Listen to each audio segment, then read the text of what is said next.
વાત કરીએ કેવું મતદાન થયું છે, કેવો માહોલ જોઈ રહ્યા છો આપ?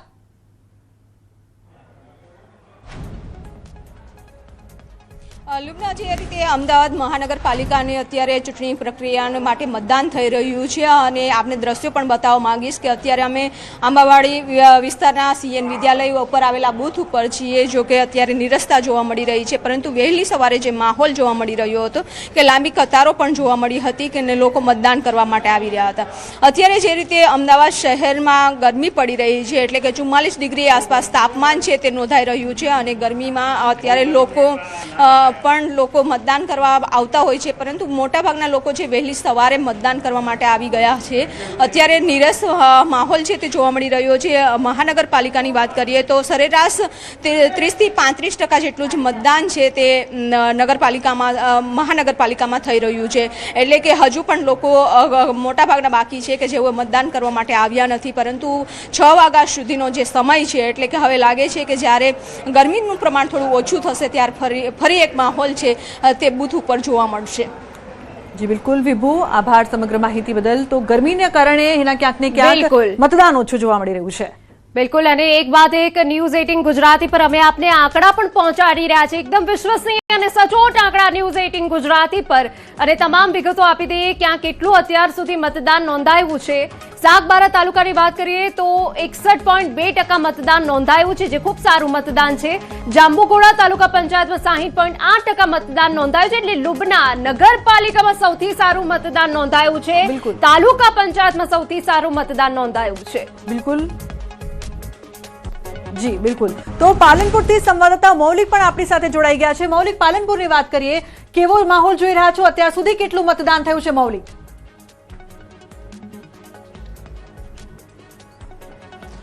લુબના ગઈ વખતની વાત કરીએ તો ગઈ વખતે જ્યારે તાલુકા પંચાયતની આ બેઠકો માટે જે મતદાન થયું હતું તે સરેરાશ 65%ની આસપાસ મતદાન જે છે તે નોંધાયું હતું, પરંતુ આજે જ્યારે 3 વાગ્યા છે ત્યારે 3 વાગે અંદાજિત મતદાનની વાત કરીએ તો 35% મતદાન જે છે તે આંકવામાં આવી રહ્યું છે.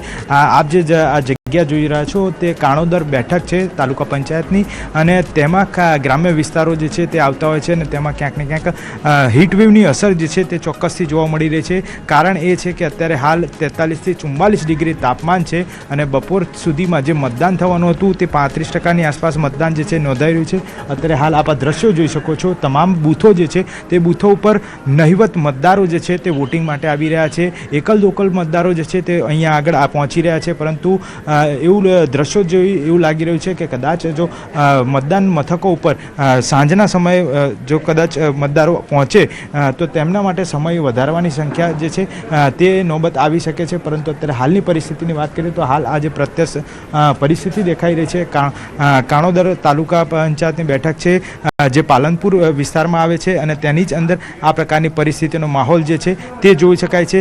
ગઈ વખત કરતાં અત્યારે હાલ નીરસ મતદાન ચાલી રહ્યું છે. લોકોમાં જે મતદાન કરવા માટેની ઉત્સુકતા જે છે તે હજી સુધી નથી જોવા મળી રહી. તેના જ કારણે આ પરિણામ છે. અત્યારે 35% અંદાજે મતદાન જે છે તે થયું છે.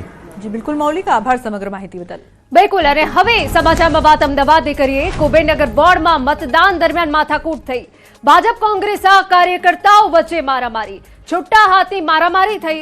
બૂથ પર બોગસ મતદાન થતું હોવાનો ભાજપ કાર્યકરોનો આક્ષેપ. બોગસ મતદાન રોકવા જતા કોંગ્રેસ કાર્યકરોએ મારામારી કરી હોવાનો આક્ષેપ થયો. મારામારીમાં ભાજપના કાર્યકરો ઘાયલ થયા હોવાની પણ વિગતો છે. ઇજાગ્રસ્ત કાર્યકરોએ પોલીસ ફરિયાદ નોંધાવી. કુબેરનગરના વીવી તોમર સ્કૂલમાં મારામારીની ઘટના બની, જેના દ્રશ્યો અમે આપને ટીવી સ્ક્રીન પર બતાવી રહ્યા છે. ભાજપ કોંગ્રેસના ઉમેદવારો આમને સામને આવી ગયા. પોલીસે તમામ કાર્યકર્તાઓને બૂથ મથકથી હટાવ્યા. તે બાદ મામલો શાંત પડ્યો.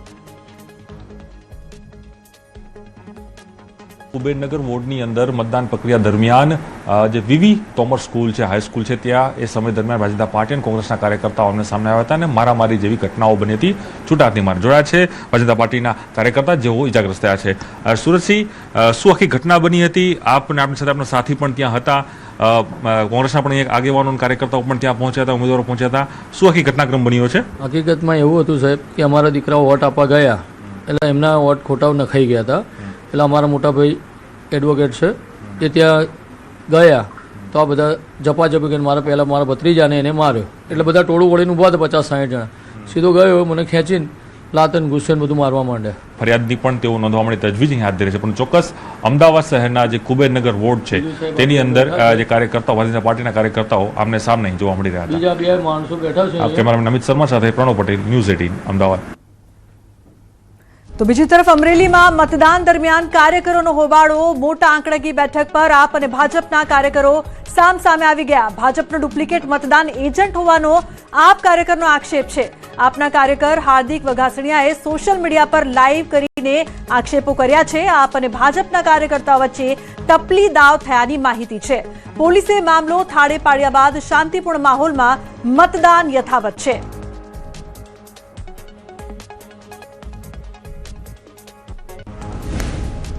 તો વાત હવે જૂનાગઢની કરીએ તો કેશોદ નગરપાલિકા ચૂંટણીમાં હોબાળો. ઈવીએમ મશીનમાં કોંગ્રેસના વોર્ડ નંબર 2 ના ઉમેદવારનું બટન બંધ થયાનો આક્ષેપ. ઉમેદવાર અમીન મહિડાએ પ્રિસાઇડિંગ ઓફિસર સામે જ આક્ષેપ કર્યા. વિવાદિત મતદાન મથક પર ફરી મતદાનની માંગ થઈ છે. હોબાળાને પગલે ઝપાઝપીના દ્રશ્યો પણ સર્જાયા. કોંગ્રેસ કાર્યકરોએ નારેબાજી સાથે વિરોધ કર્યો. ઈવીએમ મશીન બદલાવવાનો નિર્ણય લેવાતા મામલો શાંત પડ્યો. તો આ બે અલગ અલગ તસવીરો આપને બતાવી રહ્યા છે કે ક્યાંક મતદાનમાં ભારે ઉત્સાહ જોવા મળ્યો, પરંતુ આ વચ્ચે આ પ્રકારનું ધીંગાણું પણ થયું હતું, જેમાં ઝપાઝપીના દ્રશ્યો સામે આવ્યા. પરંતુ પોલીસનો જે ચુસ્ત બંદોબસ્ત છે, જેના કારણે કેટલેક અંશે રાહત પહોંચી હતી. જે મામલો છે તે ઠાડે પાડવામાં આવ્યો હતો. કોંગ્રેસ ઉમેદવારનું બટન બંધ થયાના આરોપ સાથે આ વિવાદ થયો. મારા પોતાના ઘરના ફેમિલીમાંથી મારા ઘરના બૈરાઓ એ લોકો ગયા તો એને મને કીધું કે ભાઈ તમારું એક બટન નથી હાલતું. તો મેં કીધું હવે બીજા બધા વાતો કરતા હોય, કોઈ આવતી હોય, પણ અમારા ઘરના માણસ મને એમ કહે છે કે ભાઈ તમારું બટન હાલતું નથી. ઓકે, એટલે મેં આવીને પ્રિસાઇડિંગ ઓફિસરને રજૂઆત કરી. મશીન આવે છે અડધી પોલે કલાક થઈ. ચેકટોળાવાળું તો કઈ એવું નહીં, પણ સારી પોલીસ આવીને અમને અમારા ઝપાઝપીને અમારા કાટલા પકડેલા. અને એમને કીધું કે ભાઈ આ પ્રિસાઇડિંગ ઓફિસર છે એટલે મશીન બદલાવવાની વાત કરી. આ મશીન મેં સીલ કરી દો, નવું મશીન મારી દો, કે એ પણ ન કરી શકીએ. અચ્છા, તો મેં કીધું કામ કરો, આ બંધ કરો અને મને કાલે મારી રજૂઆત છે કે તમે કાલ ફરીથી મતદાન કરાવો. મારી જે રજૂઆત છે એ આ બૂથનું મતદાન કાલ પાછું ફરીથી કરાવો. તો ગાંધીનગરના સરડોમાં મતદાન મથકે હોબાળો થયો છે. મોબાઈલ અંદર લઈ જવા પર પ્રતિબંધને લઈને વિવાદ થયો છે. બહાર મોબાઈલ રાખવા માટે કોઈ સુવિધા ન હોવાનો આક્ષેપ. મતદારોમાં રોષ. ચોરી થાય તો જવાબદાર કોણ, તેવો સવાલ મતદારોએ કર્યો. તંત્રએ સમજાવટથી લોકોને શાંત કર્યા હતા. તો મોબાઈલને લઈને મતદારો છે તે રોષે ભરાયા હતા. તંત્રે સમજાવટ કરીને લોકોને શાંત કર્યા હતા. મોબાઈલ અંદર લઈ જવા પર પ્રતિબંધને લઈને વિવાદ થયો. મતદારોમાં રોષ હતો કે જો મોબાઈલ ચોરી થાય તો જવાબદાર કોણ રહેશે, જે બાદ તંત્ર દ્વારા તેમને સમજાવવામાં આવ્યા અને મામલો શાંત પડ્યો. સ્થાનિક સ્વરાજના સંગ્રામ વિશે વાત કરવામાં આવે તો સુરતની સૌથી પહેલા વાત કરીએ તો સુરતમાં વોર્ડ નંબર 4માં બૂથ નંબર 24 ખાતે પીપી સવાણી હોસ્પિટલમાં દાખલ દર્દી એમ્બ્યુલન્સ મારફતે મતદાન કરવા માટે પહોંચ્યા છે.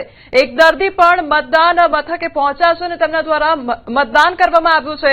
ઉમેશભાઈ મિશ્રા નામના વ્યક્તિ કિડનીની બીમારીથી છેલ્લા 4-5 દિવસથી હોસ્પિટલમાં દાખલ હતા. હોસ્પિટલ પ્રશાસન દ્વારા ઉમેશભાઈને પૂરતા મેડિકલ ચેકઅપ કર્યા બાદ ડોક્ટરની ટીમ સાથે એમ્બ્યુલન્સ મારફતે મતદાન મથકે પહોંચાડવામાં આવ્યા છે. તો દર્દીએ પોતાની નાજુક હાલતમાં પણ પોતાના મતાધિકારનો ઉપયોગ કર્યો છે. દર્દી હોવા છતાં પણ તેમના દ્વારા મતદાન મથકે આવીને મતદાન કરવામાં આવ્યું છે. આ યુવા પેઢી અને અત્યારના લોકોને સંદેશો પાઠવી રહ્યા છે કે ગમે તેવી પરિસ્થિતિ હોય તેમ છતાં પોતાના અધિકારનો ઉપયોગ કરવો જોઈએ અને તમામ લોકોએ મત આપવો જોઈએ. એક તરફ આપણે ગરમીથી પરેશાન લોકો જોવા મળી રહ્યા છે. ગરમીને કારણે ક્યાંક નીરસ મતદાન પણ જોવા મળી રહ્યું છે. ત્યારે સામે આવા લોકો પણ છે કે જે લોકો ચાલી શકતા નથી, વૃદ્ધ હોય છે, તે લોકો પણ મતદાન કરવા પહોંચી રહ્યા છે. આ સીધી જ તસવીર સુરતની કે જ્યાં એક દર્દી પોતે કિડનીના દર્દી છે અને તેમ છતાં પણ એવી બાબતે પણ આ પ્રકારની ઘટનાઓ. અને હવે